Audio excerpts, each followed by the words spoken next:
जो ऋषि मुनि होते हैं अपने नाम को त्याग करके, अपने शरीर को त्याग करके ईश्वर में क्या हो जाते हैं, विलीन हो जाते हैं। जो पुरुष वेद को पढ़ते हैं वो महान होते हैं। इस बड़े शरीर में एक छोटा सा महान से भी महान होता है और अणु से भी छोटा होता है। वो चीज क्या है? दिव्य कैरियर क्लासेस में आप सभी का स्वागत है। आज हम लोग क्लास 10th का संस्कृत का फर्स्ट चैप्टर जिसका नाम है मंगलम उसे पढ़ेंगे ही नहीं बल्कि सारे श्लोकों को पढ़ने के बाद उसका अर्थ समझेंगे तथा उसकी व्याख्या को भी करेंगे, क्योंकि एग्जाम में इससे बहुत सारे प्रश्न आते हैं जो कि काफी ज्यादा इंपॉर्टेंट होते हैं। तो चलिए शुरू करते हैं। सबसे पहले जानते हैं कि मंगलम पाठ कहाँ से लिया गया है। तो मंगलम जो पाठ है वो उपनिषद से लिया गया है। कहाँ से? उपनिषद से लिया गया है। उपनिषद का अर्थ होता है गुरु के समीप बैठना। उपनिषद का क्या अर्थ होता है? गुरु के समीप बैठना। ठीक है, एक चीज की और मैं जानकारी दे देता हूँ। कुल उपनिषदों की संख्या 108 है, ठीक है ना, और पुराणों की संख्या 18 है और वेद 4 हैं। तो चलिए शुरू करते हैं। ये है पाठ का कुछ परिचय। आप देख सकते हैं कि मंत्र कहाँ कहाँ से लिए गए हैं।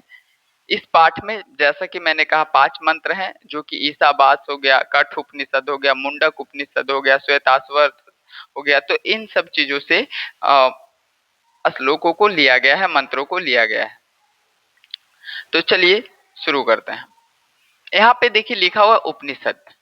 वैदिक वर्णमस्य अंतिम भागे दर्शन शास्त्रस्य परमात्मना महिमा प्रधानतया ज्ञायते। यानी कि वैदिक वर्णमस्य के अंतिम भाग में जो है वो दर्शन शास्त्र का कुछ चैप्टर है, ठीक है ना, और इसमें परमात्मा का गुणगान किया गया है। दर्शन शास्त्र का मतलब क्या होता है? किसी चीज को देखने के बाद जो चीजें हमें समझ में आती है, जो चीजें हम उससे सीख पाते हैं, वो दर्शन शास्त्र होता है। और दर्शन शास्त्र में क्या है? परमात्मा की प्राप्ति के बारे में बात की गई होती है, चीजों की वास्तविकता के बारे में बात की गई होती है, ठीक है। महिमा का प्रधानता ज्ञायते तेन परमात्मना जगत व्याप्त अनुशासितम च अस्ति स एव सर्वेषां तपसम परम लक्ष्यम।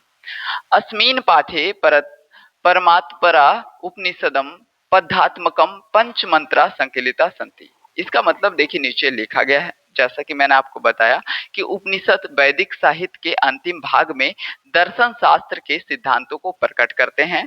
सब जगह श्रेष्ठ पुरुष परमात्मा की महिमा का प्रधान रूप से गायन हुआ है। उसी परमात्मा से सारा संसार परिपूर्ण और अनुशासित है। सबों की तपस्या का लक्ष्य उसी को प्राप्त करना है। इस पाठ में उस परमात्मा की प्राप्ति हेतु उपनिषद के 5 श्लोक संकलित हैं। ठीक है, चलिए आगे बढ़ते हैं। पहला जो श्लोक है, फर्स्ट श्लोक है, हिरण्मयेन पात्रेन सतस पिहितम मुखम तत्वम पुसन्न पाविर्णु सत्य धर्माय दृष्टे। फर्स्ट जो श्लोक है कि हिरण्मयेन पात्रेन, मेरे साथ बोलते चलिएगा, ठीक है ना। चैप्टर का क्या श्लोक है? हिरण्मयेन पात्रेन सतस पिहितम मुखम तत्वम पुसन्न पाविर्णु सत्य धर्माय दृष्टे। अर्थात हे प्रभु, सत्य का मुख सोने जैसा आवरण से ढका हुआ है। सत्य धर्म की प्राप्ति के लिए उस आवरण को हटा दें।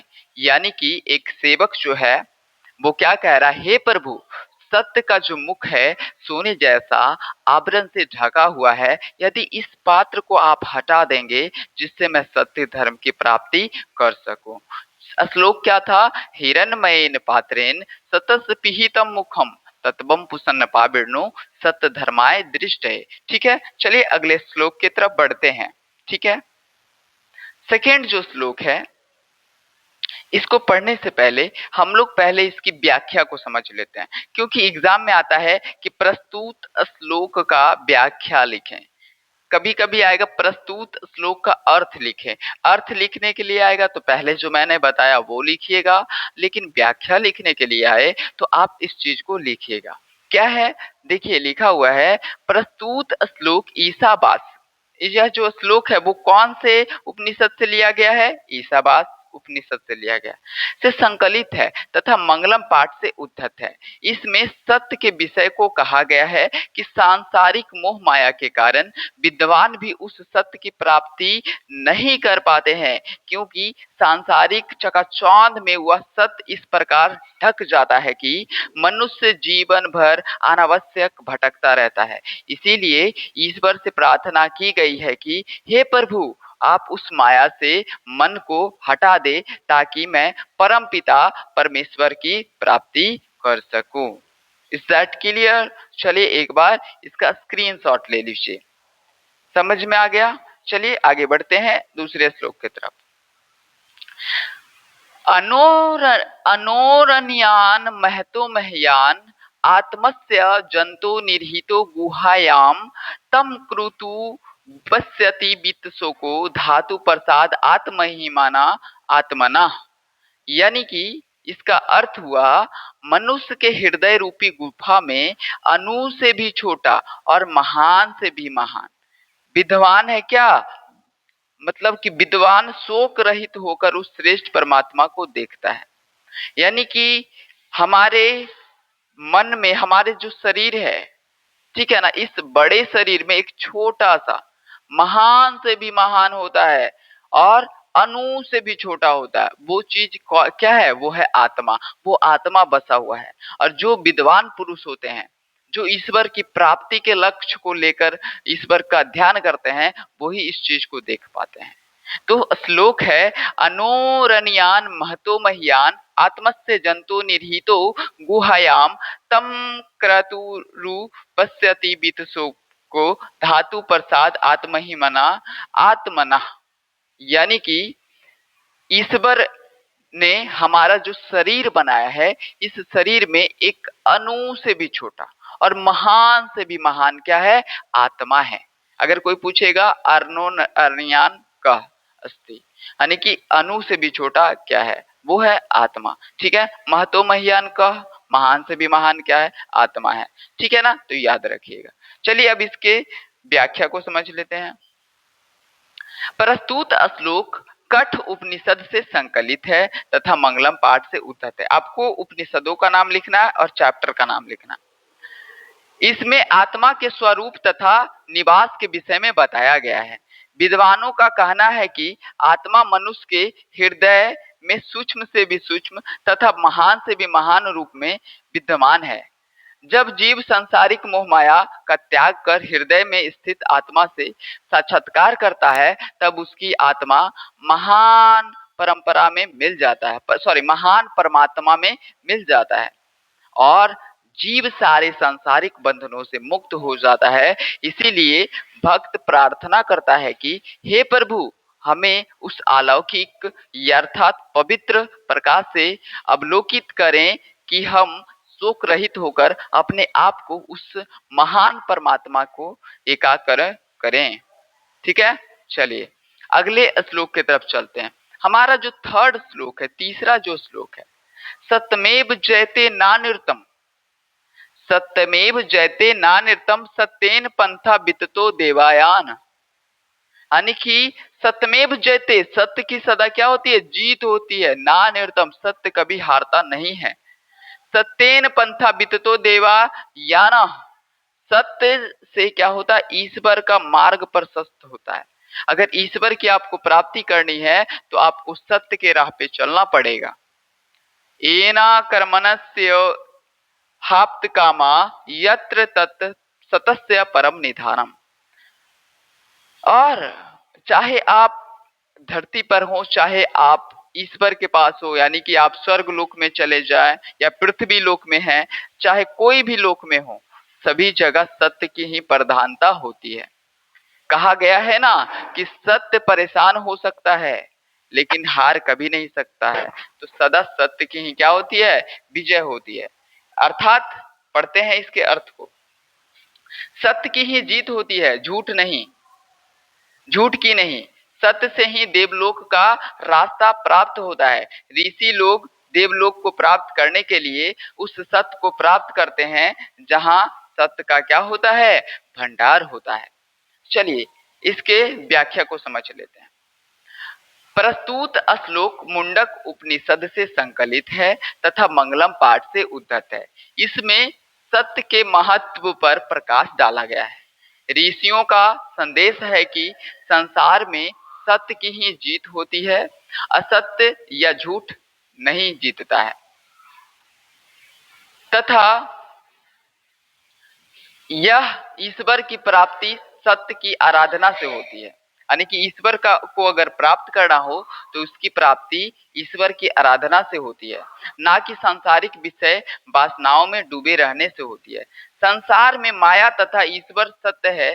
संसार में देखिए, संसार माया है, संसार क्या है? माया है, तथा ईश्वर ही सत्य है।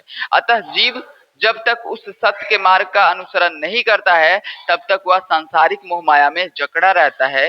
इसीलिए उस सत्य की प्राप्ति को सांसारिक मोह माया से दूर रहने वाले भाव से कर्म करना चाहिए, क्योंकि सिर्फ ईश्वर ही सत्य है। इसके अतिरिक्त सारा कुछ क्या है? असत्य है, सारा कुछ झूठ है। चलिए अगला श्लोक को हम लोग पढ़ते हैं। यथा नद्या सयंदमाना समुद्रे, यथा नद्या सयंदमाना समुद्रे, जिस प्रकार से नदी जो है समुद्र में चली जाती है, मिल जाती है। अस्तम गच्छन्ति नाम रूपे विहाय, अपने नाम को त्याग कर, अपने नाम को भूल कर। जैसे कि मान लिया जाए कि एक समुद्र है, उस सारी नदियां कहाँ मिलती है? समुद्र में मिलती है। तो समुद्र में का एक चुल्लू पानी आप उठाकर कह सकते हैं कि गंगा का पानी है, ब्रह्मपुत्र का पानी है, कि चंबल का पानी है? नहीं कह सकते हैं ना।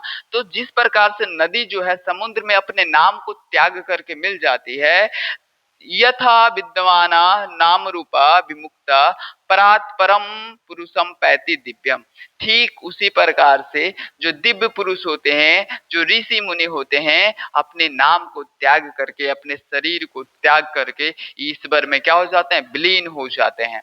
इसका अर्थ क्या है? नीचे लिखा हुआ है। जिस प्रकार से नदियां बहती हुई अपने नाम और रूप को त्याग कर समुद्र में मिल जाती है, ठीक उसी प्रकार विद्वान अपने नाम और रूप को त्याग कर परम पिता परमेश्वर की प्राप्ति करते हैं। इसका अब देख लेते हैं थोड़ा सा व्याख्या को। व्याख्या, प्रस्तुत श्लोक मुंडक उपनिषद से संकलित है तथा मंगलम पाठ से उद्धत है। इसमें जीव और आत्मा के बीच का संबंध की विवेचना की गई है।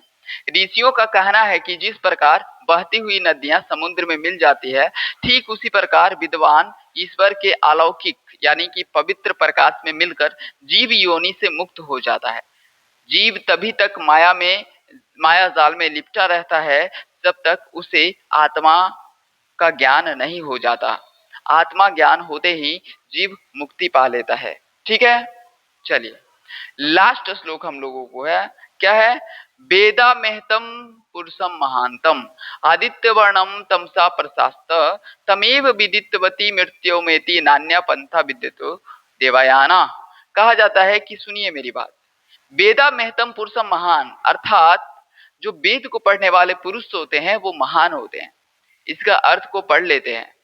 मुझे ही महान पुरुष जानो जो प्रकाश स्वरूप में अंधकार के आगे है, उसी को जानकर मृत्यु को प्राप्ति किया जा सकता है, अथवा दूसरा कोई मार्ग नहीं है। अर्थात आत्मज्ञान के बिना मोक्ष की प्राप्ति संभव नहीं है। आप इसको ऐसे समझ लीजिए कि जो पुरुष वेद को पढ़ते हैं वो महान होते हैं।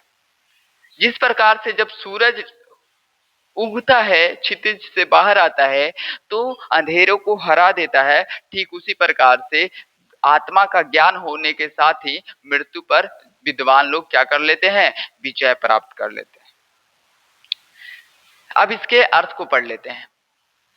प्रस्तुत श्लोक श्वेताश्वर उपनिषद से संकलित है तथा मंगलम पाठ से उद्धत है। इसमें परम पिता परमेश्वर का गुणगान किया गया है, उसके विषय में बात कही गई है। ऋषियों का मानना है कि ईश्वर प्रकाश का पुंज है। उन्हीं के भव्य दर्शन से सारा संसार अलौकिक होता है। ज्ञानी लोग उस ईश्वर को जानकर संसारिक विषय वासनाओं से मुक्ति पाते हैं। इसके अलावा दूसरा कोई रास्ता नहीं है। धन्यवाद। चैप्टर आपको कैसा लगा हमारे कमेंट बॉक्स में जरूर लिखें, और अगले चैप्टर के लिए वीडियो का डिस्क्रिप्शन बॉक्स में लिंक दिया हुआ है। आप दूसरा चैप्टर जिसका नाम पाटलिपुत्र वैभवम है या पाटलिपुत्र है उसे पढ़ सकते हैं। Thank you, bye bye.